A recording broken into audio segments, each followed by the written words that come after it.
Welcome to അന്നാസ് YouTube channel. നമ്മളിന്നിവിടെ തയ്യാറാക്കിയെടുക്കാൻ പോകുന്നത് നല്ല അടിപൊളി ഒരു മുട്ടക്കറിയുടെ റെസിപ്പിയാണ്. നമുക്ക് രാവിലെ ബ്രേക്ക്ഫാസ്റ്റ് ആയിട്ടുള്ള അപ്പത്തിൻ്റെ കൂടെയോ ഇടിയപ്പത്തിൻ്റെ കൂടെയോ ചപ്പാത്തിയുടെ കൂടെയോ ഒക്കെ നമുക്ക് കൂട്ടാൻ പറ്റുന്ന നല്ല അടിപൊളി ഒരു മുട്ടക്കറിയുടെ റെസിപ്പിയാണ്. അപ്പോൾ വീഡിയോ ഇഷ്ടപ്പെട്ടാൽ നിങ്ങളെല്ലാം ലൈക്ക് ചെയ്യണം, ഷെയർ ചെയ്യണം, സബ്സ്ക്രൈബ് ചെയ്യണം. അപ്പോൾ നമുക്കിതെങ്ങനെയാണ് തയ്യാറാക്കിയെടുക്കുന്നതെന്ന് നോക്കാം. ഫസ്റ്റ് നമ്മളൊരു 3 മുട്ടയാണ് പുഴുങ്ങി തോട് കളഞ്ഞ് എടുത്ത് വെച്ചിട്ടുണ്ട്.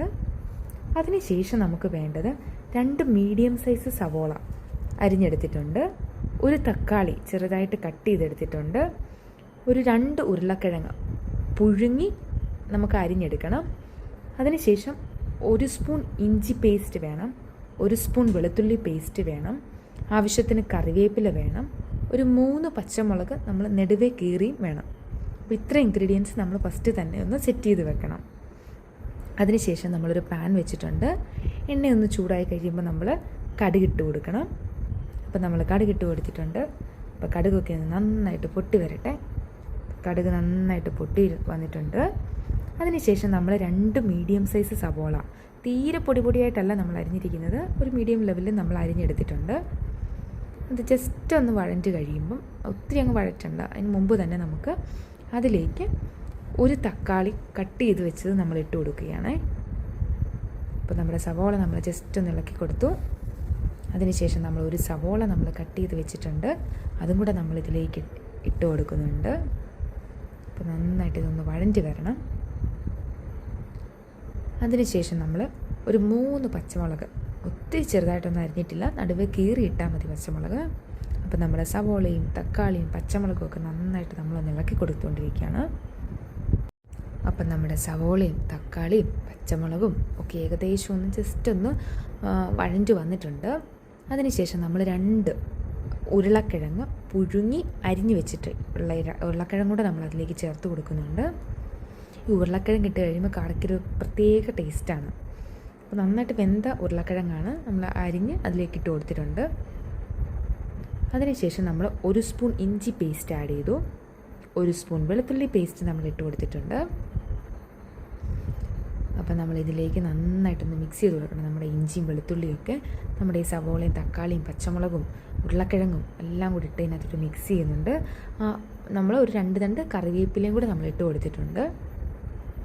ഇതെല്ലാം നമ്മൾ നന്നായിട്ടൊന്ന് മിക്സ് ചെയ്ത് കൊടുക്കണം. ഇപ്പോൾ ഏകദേശം നമ്മുടെ സവോളയും നമ്മുടെ ഒരു തക്കാളി എടുത്തായിരുന്നു, അതുപോലെ തന്നെ 3 പച്ചമുളക്, 2 ഉരുളക്കിഴങ്ങ് പുഴുങ്ങി വെച്ചത്, 1 സ്പൂൺ ഇഞ്ചി പേസ്റ്റ്, 1 സ്പൂൺ വെളുത്തുള്ളി പേസ്റ്റ്, കറിവേപ്പില 2 തണ്ടും കൂടി നമ്മളിട്ട് നന്നായിട്ടൊന്ന് വഴഞ്ഞ് കഴിയുമ്പോൾ നമ്മൾ അടച്ച് വെച്ചത് നന്നായിട്ടൊന്ന് കുക്കാവണം. അപ്പം നമ്മൾ അടച്ച് വെച്ച് വെള്ളമൊന്നും നമ്മൾ എക്സ്ട്രാ ആഡ് ചെയ്തിട്ടില്ല, തക്കാളിക്കകത്ത് തന്നെ വെള്ളം ഉണ്ടല്ലോ. അപ്പോൾ ആ ഒരു വെള്ളത്തിൽ നമ്മൾ 2 മിനിറ്റ് ഒന്ന് കുക്ക് ചെയ്തെടുക്കണം. ഏകദേശം എല്ലാം ഒന്ന് മിക്സായി കുക്കായി വന്നിട്ടുണ്ട്. നന്നായിട്ടിത് വഴഞ്ഞ് വരണം. അപ്പോൾ എന്നാലും നമ്മുടെ കറിക്കൊക്കെ ഉള്ളൊരു പ്രത്യേക ടേസ്റ്റാണ്. ഇനി നമുക്ക് മസാലപ്പൊടിയൊക്കെ അതിലേക്ക് ചേർക്കാം. ഫസ്റ്റ് നമ്മളൊരു 3 സ്പൂൺ മല്ലിപ്പൊടി നമ്മൾ അതിലേക്ക് ആഡ് ചെയ്തിട്ടുണ്ട്. അതിനുശേഷം ഒരു 1/4 സ്പൂൺ മഞ്ഞൾപ്പൊടി നമ്മൾ ഇട്ട് കൊടുത്തിട്ടുണ്ട്. 3 സ്പൂൺ മല്ലിപ്പൊടിയും ഒരു 1/4 സ്പൂൺ മഞ്ഞൾപ്പൊടിയും. അപ്പോൾ ഇതിട്ട് നമ്മൾ നന്നായിട്ട് ഒരു പച്ചമണം മാറുന്നത് വരെ നന്നായിട്ടൊന്ന് ഇളക്കി കൊടുക്കണം. എന്നിട്ട് ആ മസാലയെല്ലാം നമ്മൾ ആ സവോളയിലേക്ക് വഴഞ്ഞിരിക്കുന്ന ആ ഒരു മിക്സിലേക്ക് നന്നായിട്ടൊന്ന് മിക്സ് ചെയ്ത് കൊടുക്കുന്നുണ്ട്. അതിനുശേഷം നമ്മൾ 1 സ്പൂൺ കുരുമുളക് പൊടിയാണ് ആഡ് ചെയ്യുന്നത്. 1 സ്പൂൺ കുരുമുളക് പൊടിയും കൂടെ നമ്മൾ ഇട്ട് കൊടുത്തിട്ടുണ്ട്. എരിവിന് ആവശ്യത്തിന് നമുക്ക് ഇടാവുന്നതാണ്. അപ്പോൾ നമ്മൾ പച്ചമുളക് ഓൾറെഡി ഇട്ടിട്ടുണ്ട്. നമ്മൾ 1 സ്പൂൺ കുരുമുളക് പൊടി ആഡ് ചെയ്തു. നമ്മൾ വീണ്ടും നന്നായിട്ടൊന്ന് മിക്സ് ചെയ്ത് കൊടുക്കണം. അതിനുശേഷം നമ്മളിതിനകത്ത് വേറെ മസാലപ്പൊടിയൊന്നും ചേർക്കുന്നില്ല, പെരിഞ്ജീരകം പൊടിച്ചതാണ് ആഡ് ചെയ്യുന്നത്. ഒരു 1/2 സ്പൂൺ പെരിഞ്ജീരകം പൊടിച്ചതും കൂടെ നമ്മളിതിലേക്ക് ആഡ് ചെയ്യുന്നുണ്ട്. നമുക്ക് വേണമെങ്കിൽ ഗരം മസാലയോ അല്ലെങ്കിൽ ഈ മീറ്റ് മസാലയൊക്കെ നമുക്ക് ആഡ് ചെയ്യാവുന്നതാണ്. കുറച്ച് ഇപ്പം നമ്മൾ പെരിഞ്ജീരകം പൊടിച്ചത് മാത്രം ഒരു 1/2 സ്പൂൺ ഇട്ട് കൊടുക്കുന്നത്. അതിനുശേഷം നമ്മൾ ചൂട് വെള്ളമാണ് അതിലേക്ക് ഒഴിക്കുന്നത്. ഏകദേശം ഒരു പച്ചമണം ആ മസാലയുടെ ഒക്കെ ഒന്ന് മാറിക്കഴിയുമ്പം നമ്മൾ അതിലേക്ക് ചൂടുവെള്ളം, അത് തണുത്ത വെള്ളം അതിലേക്ക് ഒഴിക്കരുത്, ചൂടുവെള്ളം തന്നെ ഒഴിക്കണം. അപ്പോൾ നമ്മൾ ചൂടുവെള്ളം ഒഴിച്ചു കൊടുത്തിട്ടുണ്ട്. ഇനി നമ്മൾ നന്നായിട്ട് അതൊന്നുകൂടെ മിക്സ് ചെയ്തെടുക്കണം. അപ്പോൾ നമ്മുടെ മസാലയൊക്കെ ആ മിക്സിലേക്ക് നന്നായിട്ടൊന്ന് പിടിക്കണം. അപ്പോൾ നമ്മൾ നന്നായിട്ട് ഇങ്ങനെ മിക്സ് ചെയ്ത് കൊടുക്കുന്നു. കണ്ട നല്ല സെറ്റായിട്ട് നമ്മൾ കുറച്ച് നേരം കൂടെ നമ്മളൊന്ന് അടച്ച് വെച്ചൊന്ന് വേവിച്ചെടുക്കണം. മസാലയൊക്കെ ഇപ്പം നല്ല സെറ്റായിട്ട് അതിൽ പിടിച്ച് വന്നിട്ടുണ്ട്. നമ്മൾ ഉപ്പും കൂടി ഇട്ട് കൊടുത്തിട്ടുണ്ട്. ഈ സമയത്ത് നമ്മൾ നേരത്തെ ഉപ്പിടേണ്ടതായിരുന്നു, നമ്മൾ ഉപ്പിടാൻ ശരിക്കും വിട്ടുപോയി. അപ്പോൾ നമ്മൾ കുറച്ച് ഉപ്പും കൂടി നമുക്ക് പാകത്തിനുള്ള ഉപ്പും കൂടെ ഇട്ട് കൊടുത്തിട്ട് കുറച്ച് നേരം കൂടെ നമുക്കൊന്ന് അടച്ച് വെക്കാം. ഉപ്പും കൂടെ എല്ലാത്തിലും പിടിക്കട്ടെ. അപ്പോൾ നമ്മൾ ഉപ്പിട്ട് കൊടുത്തിട്ട് നമ്മളൊന്ന് പിടിക്കാൻ വേണ്ടി ഒരു കുറച്ച് നേരം വെച്ചു. ഇനി നമ്മൾ തേങ്ങാപ്പാലിലാണ് ഇത് വേവിച്ചെടുക്കുന്നത്. അപ്പോൾ നമ്മൾ അതിലേക്ക് ഒരു അരമുറി തേങ്ങ നന്നായിട്ട് ചിരകിയെടുത്ത പാല് നമ്മൾ അതിലേക്ക് ഒഴിച്ചു കൊടുത്ത് ഒന്നും കൂടെ അടച്ചു വെച്ച് നന്നായിട്ടൊന്ന് തിളപ്പിച്ചെടുക്കണം. അപ്പം നമ്മുടെ തേങ്ങാപ്പാലിൽ കിടന്ന് നന്നായിട്ട് ഇത് വെന്ത് വരുന്നുണ്ട്.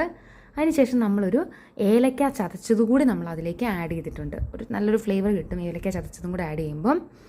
അപ്പോൾ ഈ ഒരു ഇതായി കഴിയുമ്പോൾ നന്നായിട്ട് തിളച്ച് കഴിയുമ്പോൾ നമ്മൾ മുട്ടയും കൂടെ അതിലേക്ക് ഇട്ട് കൊടുക്കുകയാണ്. മുട്ട ജസ്റ്റ് ഒന്ന് വരഞ്ഞിട്ടിട്ട് കൊടുക്കുകയാണെങ്കിൽ ആ മസാലയെല്ലാം നന്നായിട്ട് മുട്ടയ്ക്കും കൂടെ നല്ലൊരു ടേസ്റ്റൊക്കെ കിട്ടും.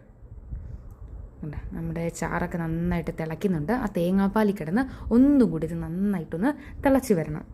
നല്ല ടേസ്റ്റി ആയിട്ട് നമുക്ക് പെട്ടെന്ന് തയ്യാറാക്കിയെടുക്കാൻ പറ്റുന്ന ഒരു മുട്ടക്കറിയാണിത്. നമുക്ക് അവസാന ഒരു സ്റ്റെപ്പായിട്ട് നമ്മൾ തീ ഓഫ് ചെയ്തു. തീ ഓഫ് ചെയ്തതിന് ശേഷം നമ്മൾ കുറച്ച് മല്ലിയിലയും കൂടെ നമ്മൾ ആഡ് ചെയ്ത് കൊടുക്കുകയാണ്. എന്നിട്ട് നമ്മൾ കുറച്ച് നേരം ഒന്ന് അടച്ച് വെക്കുകയാണെങ്കിൽ ഒരു പ്രത്യേക ഫ്ലേവറാണ്. നമ്മുടെ ഒരു അടിപൊളി കിടിലൻ മുട്ടക്കറിയാണ്.